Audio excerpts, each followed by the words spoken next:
অন্যদিকে এই মুহূর্তে যে বড় খবর, বোলপুরের আইসিকে ফোন কাণ্ডে অবশেষে এসডিপিও অফিসে অনুব্রত মণ্ডল, ভাইরাল অডিও কাণ্ডে অবশেষে বৃহস্পতিবার হাজিরা দিলেন বীরভূমের তৃণমূল নেতা অনুব্রত। আজই চিকিৎসকের পরামর্শ মতো বেড রেস্টের শেষ দিন। আবার জানাবো, অবশেষে এসডিপিও অফিসে হাজিরা দিলেন অনুব্রত মণ্ডল। বোলপুরের আইসিকে ফোন কাণ্ডে অবশেষে হাজিরা অনুব্রত মণ্ডলের 7 দিন পর, ঘটনার 7 দিন পর তিনি গিয়ে আজ হাজিরা দিলেন। 5 দিনের বেড রেস্টের সময়সীমা চেয়েছিলেন এবং আজকেই তার সেই সময়সীমা শেষ হয়েছিল এবং আজকেই তিনি গিয়ে বোলপুর এসডিপিও অফিসে হাজিরা দেন। পাশাপাশি দুবার তাকে এর আগেও তলব করা হয়েছিল, তবে দুবারই তিনি হাজিরা এড়িয়ে গিয়েছিলেন। অবশেষে আজকে তিনি হাজিরা দিলেন।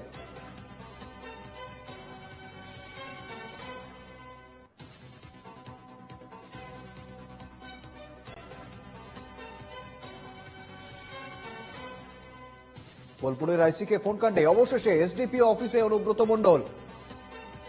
7 দিন পর, ঘটনার 7 দিন পর এসডিপিও অফিসে গিয়ে হাজিরা দিলেন বীরভূমের দাপুটে নেতা। ভাইরাল অডিও কাণ্ডে অবশেষে বৃহস্পতিবার হাজিরা দিলেন বীরভূমের তৃণমূল নেতা অনুব্রত মণ্ডল। একেবারে দাপুটে নেতা, তার হাজিরা দেওয়া নিয়ে রীতিমতো জল্পনা তৈরি হয়েছিল। তিনি হাজিরা দেবেন কিনা আদৌ, নাকি নতুন কোনো স্ট্র্যাটেজি নিয়ে সামনে আসবেন এবং আগাম জামিনের আবেদন করবেন, সেদিকে কিন্তু নজর ছিল। তিনি হাজিরা দিয়েছেন অবশেষে। আমরা কথা বলবো, বিস্তারিত জানবো। আমাদের সঙ্গে রয়েছেন প্রতিনিধি শুভদীপ প্রামাণিক। শুভদীপ, অবশেষে সমস্ত জল্পনার অবসান ঘটিয়ে বোলপুরের এসডিপিও অফিসে গেলেন অনুব্রত মণ্ডল। কি রয়েছে আপডেট, শুভদীপ? একদমই শুভেন্দু, তোমাকে বলে রাখবো যে আজকে অনুব্রত মণ্ডলের যে বেড রেস্টের সময়সীমা ছিল শেষ দিন, অর্থাৎ 5 দিন বেড রেস্ট চেয়েছিলেন, সেই শেষ দিনেই কিন্তু এসে উপস্থিত হলেন অনুব্রত মণ্ডল এবং দুপুর 3:30 নাগাদ, 3:40 নাগাদ এইরকম টাইমেই কিন্তু তিনি একটি কালো ক্রেটা গাড়িতে করে এসে পৌঁছেছেন এবং সেই গাড়িটি নূরজাহান বিবি নামে বোলপুরের রেজিস্ট্রেশন একজনের নামে রয়েছে। সেই গাড়িটি কার, সেই গাড়িতে কেন অনুব্রত এলেন, সেই বিষয়টি পরবর্তীতে অবশ্যই তদন্তে উঠে আসবে যে হঠাৎ করে কেন অনুব্রত মণ্ডলকে এইভাবে আসতে হলো।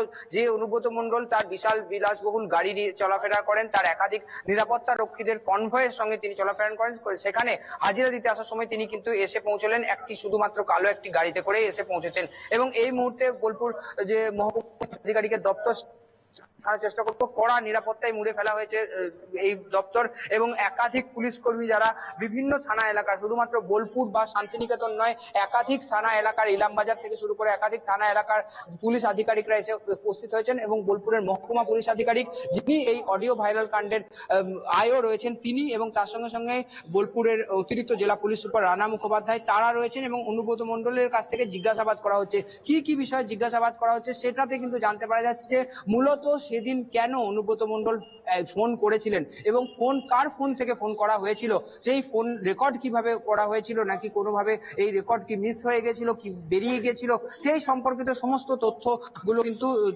আধিকারিকরা জানতে চাইবেন, এমনটাই মনে করা হচ্ছে এবং পরবর্তীতে জানা যাবে আগামী পদক্ষেপ কি নেবে পুলিশ। কারণ পুলিশের একটা কিন্তু স্পষ্ট ধারণা দেওয়া হয়েছিল যে তিনি কড়া নেওয়া হবে।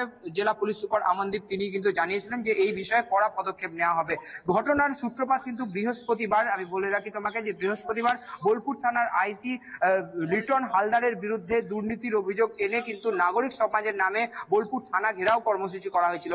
সেই কর্মসূচিতে 22টি বোলপুর পুরসভার 22টি ওয়ার্ডের একাধিক কাউন্সিলর, তৃণমূলের নেতাকর্মী তারা কিন্তু উপস্থিত ছিলেন, তৃণমূল সমর্থকরা উপস্থিত ছিলেন এবং সেখানেও কিন্তু বারবার আইসির বিরুদ্ধে বিভিন্ন রকম অপশব্দ বলা হয়েছিল, আইসিকে তোলাবাজ বলা হয়েছিল এবং সেই ঘটনা, অর্থাৎ এই থানা ঘেরাও কর্মসূচির পরবর্তীতে আমরা যখন অনুব্রত মণ্ডলের সঙ্গে কথা বলেছিলাম, অনুব্রত মণ্ডল সরাসরি কিন্তু বলেছিলেন যে অত্যন্ত দুর্নীতি পরায়ণ এই বোলপুরের আইসি, তিনি বালি মাফিয়াদের সঙ্গে যোগসাজশ করে চলেন এবং তার সঙ্গে সঙ্গে তিনি বিভিন্ন যে রাত্রে কোথায় থাকেন এমন ধরনের কথাও কিন্তু বলেছিলেন এবং তার কিছুক্ষণ পরে কিন্তু বৃহস্পতিবার রাত্রে একটি ভাইরাল অডিও পাওয়া যায়, যেখানে কিন্তু দেখা যায় যে অনুব্রত মণ্ডল এবং আইসি লিটন হালদার তাদের মধ্যে কথোপকথন।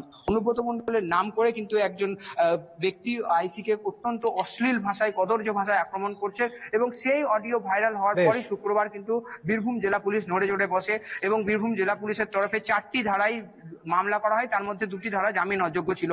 তো এই পরিপ্রেক্ষিতে কিন্তু অনুব্রত মণ্ডলকে দুইবার, শনিবার এবং রবিবার পরপর 2 দিন একেবারে দুবার করে তাকে ডাকা হয়েছিল এবং দুবার তিনি হাজিরা এড়ানোর পর অবশেষে তিনি আজকে গিয়ে হাজিরা দিয়েছেন এবং এখন দেখার বিষয় জিজ্ঞাসাবাদের পর কোন দিকে প্রবাহিত হয় ঘটনা। আমাদের সঙ্গে ছিলেন প্রতিনিধি শুভদীপ প্রামাণিক। শুভদীপ, তোমার ধন্যবাদ।